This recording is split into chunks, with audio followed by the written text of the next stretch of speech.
बिस्मिल्लाहिर्रहमानिर्रहीम। Welcome to the green point. Students, आज का हमारा लेक्चर है गैसियस एक्सचेंज, जो कि 10th क्लास बायोलॉजी का फर्स्ट चैप्टर है। तो आज इस चैप्टर के अंदर हमने पढ़ना है कि प्लांट्स के अंदर गैसियस एक्सचेंज किस तरह से होती है, जबकि एनिमल के अंदर ये अमल जो है वो हमारा नेक्स्ट टॉपिक है। तो आज के इस टॉपिक में जस्ट हमने प्लांट के अंदर गैसियस एक्सचेंज को ही डिफाइन करना है। तो हम बढ़ते हैं अपने लेक्चर की जानिब। तो पौधे जो हैं माहौल के साथ अपने गैसियस एक्सचेंज करने के लिए इन सोर्सेस का इस्तेमाल करते हैं, क्योंकि उनके अंदर कोई स्पेसिफिक ऑर्गन्स नहीं होते। तो स्टोमेटा है हमारे पास। पहले तो स्टोमेटा पत्ते की एपिडर्मिस में मौजूद छोटे छोटे से होल्स होते हैं, जिनके ज़रिए से पौधे जो हैं माहौल के साथ गैसियस एक्सचेंज करते हैं। और स्टोमेटा का दूसरा काम ये भी है कि ये पौधे को एक्स्ट्रा वाटर लॉस से बचाता है। वो एक नेक्स्ट टॉपिक है, वो इंशाल्लाह नेक्स्ट हम उसको भी डिटेल के साथ पढ़ेंगे। तो आज का जो हमारा टॉपिक है वो जस्ट गैसियस एक्सचेंज के मुतालिक ही है। तो उसके बाद है हमारे पास मेसोफिल सेल्स। अब पत्ते के अंदर एपिडर्मिस के नीचे, जो यहाँ पे डायग्राम भी आप देख सकते हैं कि एपिडर्मिस के नीचे मेसोफिल सेल्स मौजूद हैं।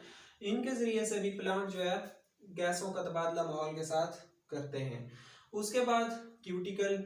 अब जो पत्ते होते हैं और छोटी उम्र के तने, अब छोटी उम्र के तने मैं क्यों कह रहा हूँ, इसलिए कि बड़ी उम्र के तने वुडी हो जाते हैं, उनमें बार्क होती है। तो यहाँ पे जो न्यू होते हैं तने कम उम्र के, उनमें क्यूटिकल के जरिए से भी गैसों का तबादला होता है। उसके बाद एयर स्पेसेस। अब सेल्स जो होते हैं उनके दरमियान, तन्ने के सेल्स के दरमियान थोड़ी थोड़ी सी जगह जो होती है खाली, ये देखें, विटनेस कर सकते हैं आप यहाँ से, ये जो जगह है खाली सेल्स के दरमियान, इनके जरिए से भी गैसों का तबादला होता है। क्योंकि सेल जो इनहेल करता है या एक्सहेल करता है जो भी गैस, कार्बन डाइऑक्साइड या ऑक्सीजन, रेस्पिरेशन या फोटोसिंथेसिस के दौरान, तो वो इन खाली जगहों में आ जाती है और उसके बाद स्टोमेटा के जरिए से एयर इन या एयर आउट हो जाती है। उसके बाद हमारे पास लेंटी सेल्स। अब लेंटी सेल्स का क्या काम है?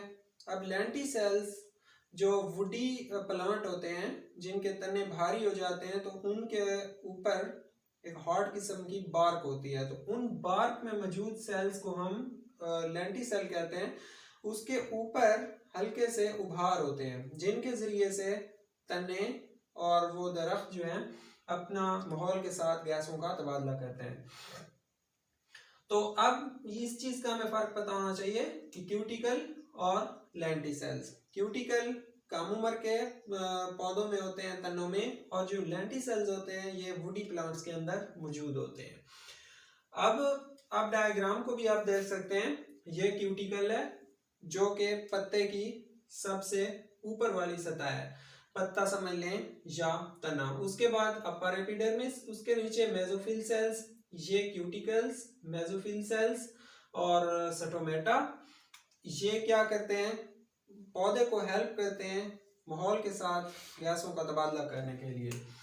उसके बाद हम देखते हैं कि पौधे को गैसियस एक्सचेंज करने के लिए दो मुख्तलिफ मराइल से गुजरना पड़ता है और दो मुख्तलिफ सिचुएशन का पौधे को सामना करना पड़ता है। कौन सी? अब हर जो ग्रीन प्लांट है उसमें फोटोसिंथेसिस का अमल भी हो रहा होता है और एस्पायरेशन का अमल भी हो रहा होता है। अब जो है डे टाइम में ये दोनों हो रहे होते हैं, फोटोसिंथेसिस भी हो रही होती है और उसके बाद रेस्पिरेशन भी हो रही होती है। अब हम देखना है हमने कि फोटोसिंथेसिस के ड्यूरिंग कौन सा अमल चल रहा होता है और रेस्पिरेशन में कौन सा अमल जो है चल रहा होता है। तो फोटोसिंथेसिस को चलाने के लिए कार्बन डाइऑक्साइड की पौधे को जरूरत होती है। तो ये कार्बन डाइऑक्साइड अब कहाँ से आती है ये हमने पढ़ना है, और जो ऑक्सीजन फोटोसिंथेसिस के दौरान पैदा होती है वो फिर कहाँ जाती है। तो डे टाइम में जबकि ये दोनों रिएक्शंस चल रहे होते हैं पौधे के अंदर, तो फोटोसिंथेसिस में इस्तेमाल होने वाली कार्बन डाइऑक्साइड पौधा रेस्पिरेशन से ले रहा होता है, जबकि दिन के औकात जब फोटोसिंथेसिस का अमल होता है और ऑक्सीजन पैदा होती है, वो ऑक्सीजन बदले के तौर पर रेस्पिरेशन को भेज दी जाती है, ठीक है। तो यहाँ से जो ये O2 जो फोटोसिंथेसिस के अमल के दौरान पैदा हुई थी, ये O2 ये रेस्पिरेशन की तरफ आ जाएगी, क्योंकि रेस्पिरेशन को अमल में लाने के लिए पौधे को ऑक्सीजन की ज़रूरत होती है। तो ये दिन के औकात में ये ऑक्सीजन जो फोटोसिंथेसिस के ज़रिए से पैदा होगी, वो रेस्पिरेशन के दौरान पौधा जो है खुद ही जज़ब कर लेगा। तो बदले में रेस्पिरेशन के दौरान जो कार्बन डाइऑक्साइड पैदा होगी, वो कार्बन डाइऑक्साइड एक्सचेंज के तौर पर रेस्पिरेशन की तरफ भेज दी जाएगी, या पौधा रेस्पिरेशन के गलत बोल गया हूँ कि जो रेस्पिरेशन के दौरान कार्बन डाइऑक्साइड रिलीज होगी, तो वो पौधा फोटोसिंथेसिस के दौरान उसको जज़ब कर लेगा। तो ये दोनों एक्सचेंज प्रोसेस चल रहे होते हैं, फोटोसिंथेसिस और रेस्पिरेशन। अब जब डे टाइम में तो ये रिएक्शन चल रहा होता है दोनों, और जब नाइट टाइम में फोटोसिंथेसिस स्टॉप हो जाती है, क्योंकि फोटोसिंथेसिस को चलाने के लिए ये कंडीशन होती है कि उसके लिए सनलाइट का होना ज़रूरी होता है। अब सनलाइट सिर्फ डे टाइम में होती है, रात के औकात जब सनलाइट नहीं मिलती तो फोटोसिंथेसिस का अमल रुक जाता है। अब सवाल ये पैदा होता है, जब ये रुक गया तो रेस्पिरेशन के लिए ऑक्सीजन कहाँ से आएगी, और ये पैदाशुदा कार्बन डाइऑक्साइड जो है वो पौधा कहाँ रिलीज करेगा। तो हम देखते हैं कि नाइट टाइम में रेस्पिरेशन स्टॉप नहीं होती, बल्कि ये वर्किंग हालत में होती है। तो इसको रेस्पिरेशन के अमल करने के लिए अब क्या होगा, पौधा माहौल से लेगा। अब इन्वायरमेंट से ऑक्सीजन आएगी, पौधा जो है इन्वायरमेंट से ऑक्सीजन जज़ब करेगा, और रेस्पिरेशन के अमल के दौरान जो कार्बन डाइऑक्साइड बनेगी दोबारा वो माहौल में रिलीज कर दी जाती है। तो इस तरह से जो है ये एक्सचेंज में प्रोसेस चल रहा होता है। तो रेस्पिरेशन जो है माहौल से ही ऑक्सीजन रात के दौरान लेगी और माहौल में ही कार्बन डाइऑक्साइड को रिलीज कर देगी।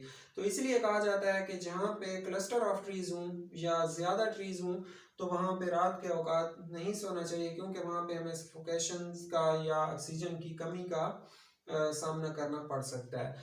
तो उसके बाद यहाँ पे हमारे टॉपिक में एक और चीज़ भी है कि ये लैंड प्लांट हो गया, तो एक्वेटिक प्लांट जो है वो किस तरह से गैसियस एक्सचेंज करते हैं। तो लैंड प्लांट के अंदर क्या होता है, लैंड प्लांट की जो एक्वेटिक प्लांट होते हैं पानी के ऊपर ग्रो करने वाले, तो वो पानी के अंदर जो कार्बन डाइऑक्साइड या ऑक्सीजन जो होती है डिजॉल्व होती है, वो पानी के अंदर से ही जज़ब करते हैं, और बदले में ये कार्बन डाइऑक्साइड जो है पानी के अंदर ही दोबारा रिलीज कर देते हैं। तो ये था आज का हमारा टॉपिक, जो कि चंद एक पॉइंट्स पर मुश्तमिल था। तो बहुत ही आसान टॉपिक है, इसमें कोई इतनी ख़ास मुश्किल नहीं है कि होपफुली आपको इसकी बाखूबी समझ आ गई होगी।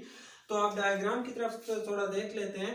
अब ये क्यूटिकल्स, अब ये मेसोफिल सेल्स, स्टोमेटा, अब ये ऐसे हैं सेल या एयर स्पेसेस होगी, ये ऐसे सोर्सेज हैं जिनको इस्तेमाल करते हुए पौधा माहौल के साथ गैसियस एक्सचेंज करता है। अब एयर इन या एयर आउट जो है वो स्टोमेटा के जरिए से ही होगी, और ये गॉड सेल जो है ये यूं समझो कि स्टोमेटा को ओपन या क्लोज करने के लिए यहाँ पे मौजूद होते हैं, या स्टोमेटा के गेट होते हैं जो कि स्टोमेटा को ओपन या क्लोज करते हैं।